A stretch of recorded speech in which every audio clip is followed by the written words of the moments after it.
Dirvit Armadan Konasatatu. I'm Memphis LaBella, and today I want to share a story with you of a journey that I undertook on May 12th of 2023 in my psychopomp circle that I do monthly. The intention was to journey for victims of gun violence. My intention was gun violence in the United States because we have a lot of it and it's a major problem. It's not going away. And the Morgan worked with me, two aspects of her, Bav and Maka.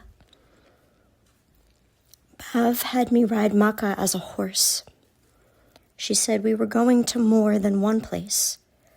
First, we went to the western wilderness of the United States. Places like Montana, Wyoming, and Colorado, forests, mountains. And the victims here were animals, targets for big game hunters, people hunting for food, elk, larger deer, moose, the Archangel Raguel, the Archangel Jehudiel, and the vulture rounded them up from as far away as the Badlands with a big herd of bison rounding up the rear and coming up the portal. There were many, many animals that went up, but they went willingly, and they were happy, and they didn't need a lot of encouragement. Animals usually don't. Next, we traveled to Texas.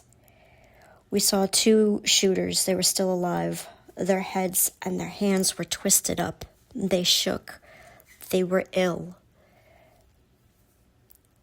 And they watched their victims, mostly children, going up the portal as we were clearing them. The kids initially were very somber and angry. They felt cheated out of their lives. The higher up the portal they went, the closer to transitioning, they began to smile and feel more at peace.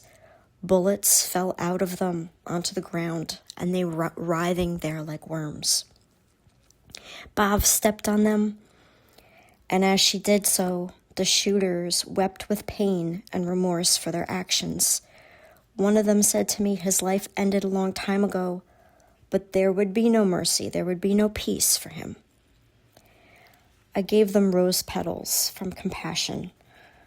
I told them to use it on themselves and then on others, and whatever existence they did have left, it would hurt less. It would feel different. Both of the shooters accepted the roses, the rose petals. They accepted the compassion that they signified. And as they crushed them in their palms, the smell of roses enveloped them, became a part of them. That compassion became a part of them and began to swirl around them.